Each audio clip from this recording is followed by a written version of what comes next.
ବାପା ଆଜି ଗୋଟେ ଗପ କହୁନ କେତେ ଦିନ ଗପ ଶୁଣି ତମଠୁ ଗପ କହିବି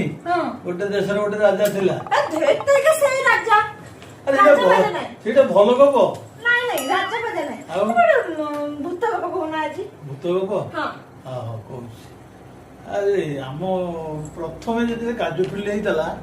କହିଲେ ଆମ ଗାଁରେ ସମସ୍ତେ ଆମେ ସପ୍ତ ଭୂତ ଗପଟି ସପ୍ତ ନିଜେ ଦେଖିଛ ହଁ ନିଜେ ନିଜେ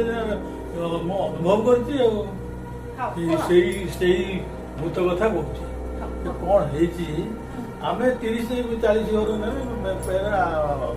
ଭାଗ ହେଇକି କାଜୁ ଫିଲ୍ଡ ଆମେ ଆଣିଥିଲୁ ଆଣିକିରି ସେ ଯୋଉ ସମସ୍ତେ ଗୋଟେ ଗୋଟେ କୁଡିଆ ହେଇଥାଏ ସମସ୍ତେ ଚାରିପଟେ ଦି ଜଣ ଲୋକ ଜଗିଥାନ୍ତି ସେଦିନ ହେଇଥିଲା ସଂକ୍ରାନ୍ତି ହେଇଥିଲା କାଜୁ ଫିଲ୍ଡ ତଳେ ମଝିରେ ଗୋଟିଏ ଥାଇ କଣ ମାନେ ଗେଷ୍ଟ ହାଉସ ସେଇଠି ସମସ୍ତେ ଆସନ୍ତି ଖାଇକିରି ଜଣେ ଜଣେ ରାନ୍ତି ଜଣେ ଜଣେ କୁଡିଆରେ ଥାନ୍ତି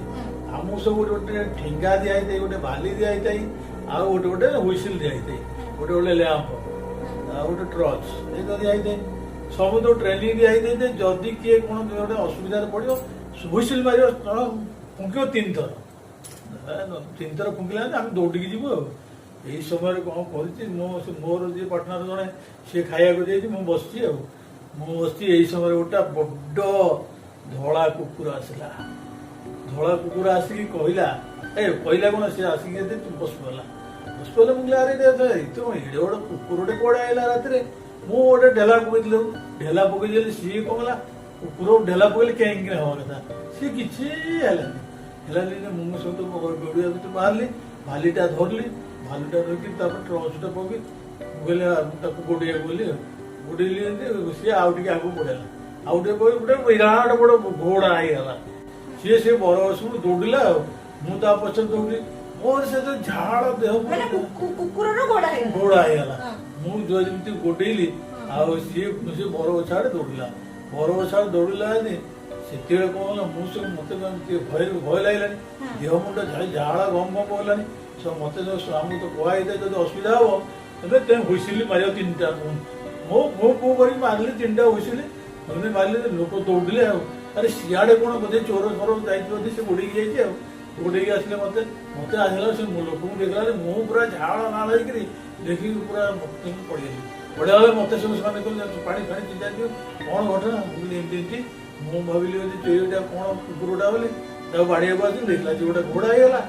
ହେଇଗଲା ସେ ମତେ ଦୌଡ଼ି ମୁଁ ତାକୁ ଗୋଡେଇକି ଆଇଲି ମତେ ଡର ଲାଗିଲା ସବୁ ସମସ୍ତେ ଆଜି ସଂକ୍ରାନ୍ତି ଆଉ ତୁ ସେ ଭଗବତୀଙ୍କ ପାଦୁକ ଥିଲା ବୋଲି ଆଉ ସେ ତୋ ଦେହକୁ ଆସିନି ନହେଲେ ସେ ଭୂତଟା ତୋତେ ମାରି ଦେଇଥାନ୍ତା ଭିତରୁ ନେଇଯାଇଥିଲା ଏଠି ବରଗଛ ବୋଲେ କୁଆଡେ ଥପିଗଲା ସେ ଘୋଡା କୁଆଡେ ସେଇଠି ବାହାର ହେଇଗଲା ଆଉ ଏଇଟା ହେଲାଣି ପ୍ରାୟ ଆସିକିରି 40-50 ବର୍ଷ କଥା ହେଲା ପ୍ରଥମେ ଆମେ ସେତେ କାଜୁ ଫିଲ୍ଡ ନେଇଥିଲୁ ଏତେବେଳେ କଥା ଆଉ ଗୋଟେ କୁହ ବାପା ଆଉ ଗୋଟେ କୁହ ଆଉ ଗୋଟେ କହିବି କଣ କହିବି ଆମର ଗୋଟେ ବଡ 8-10ଟା ଖଣ୍ଡେ ଗାଇଥାନ୍ତି ଆମେ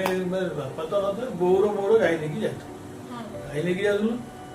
ବୋଲେ ଦୁଃଖା ଭଳିଆ ସେ ତଇଲା ବୋଲି ଗୋଟେ ଆମର ଏଇଠି ଅଛି ସେ ତଇଲାଟି କଣ କରୁଛି ସେଠି ସବୁ ଲେପରସି ଲୋକ ନେଇକିରି ପୋତି ଦିଅନ୍ତି କି ସବୁ ତାପରେ ହେଇଯାଏ ସେ କଣ କରୁଛି ସେଇଠି ସିଏ ପୋତା ହେଇଛି ସିଏ ପୋତା ହେଇଛି ସିଏ ହଉଛି ଆମ ଗାଁର ଗୋଟେ ଲୋକ ସେ ଲୋକଟି ପୋତା ହେଇଛି ସେ ଲେପରସି ଲୋକ ଥିଲେ ସିଏ ପୋତା ହେଇଛି ଆମେ କଣ ଗାଈ ନେଇକି ଯାଇଛୁ ସେ ଯେତେବେଳେ ପୋତା ହେଇଛି ଆମେ ଆଉ ଜାଣିନୁ ଯେ ଘାସ ହେଇଯାଇଛି ତାରି ପରେ ଆମେ କିଆ ବୁଝା ଛାଇ ଦେଇକିରି ଆମେ ଶୋଇପଡୁଛୁ ଗାଈ ଚରୁ ନାଇଁ ଦିନ 1-1:30 ଛାଇ ତ ହେଇଛି ସେଇଠି ଗଡୁଛୁ ଆଉ ଗାଈ ଚରୁଛନ୍ତି ଆଉ ଏଇ ସମୟରେ କଣ ହେଲା ସିଏ ଖାଲି ରଡ ହେଇକି ଖାଲି ଭିତରେ ଖାଲି କେମିତି ହେଲା ଗୋଡେ ମାଟି ଥରେଇଲା ଆଉ ମୁଁ ସବୁ ବୋଉକୁ କହିଲି କଣ ଏମିତି ଗୋଟେ କଣ ହଉଛି ଏଠି ବୋଉ ସବୁ ଜାଣିପାରିଲା ମତେ କହିଲା ଯେ ଇଏ କାଳେ ଡରିବ କଣ ମତେ ନ କହିକି କହିଲା ହଉ ଜାଣିଲେନି ମୁଁ ଆଉ ସେ ଯିଏ ଏମିତି ହଉଛି ଆଉ ସେ ସନ୍ଥ ଜେନା ସିଏ ଏଠି ହିନ୍ଦୀ ହଉଛି ଚାଲେ ପଳେଇବା ଆମେ ସବୁ ଗାଈ ନେଇକି ଆଗକୁ ପଳେଇ ଆସିଲୁ ତୁ ଆମ ବୋଉ ସବୁ ସତ କଥା କହିଲା ଏମିତି ସେ ଜାଗାରେ ପୋତା ହେଇଛି ଆଉ ସେ आम तापर शोई पड़ते बस पड़ते सी खाली उठी पार ना रड़मड़ होता एपट सेपट ये कथा हेलो केते डर कथा जय जगन्नाथ जदि आपण को आम भिडियोटी भल लगी आपण तो भूत कथा शुणिले पुणी बापांकर सत लाइफ स्टोरीटा सी कहते आज आपण को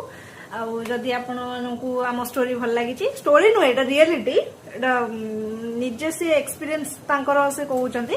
तो like share and subscribe thank you जय जगन्नाथ।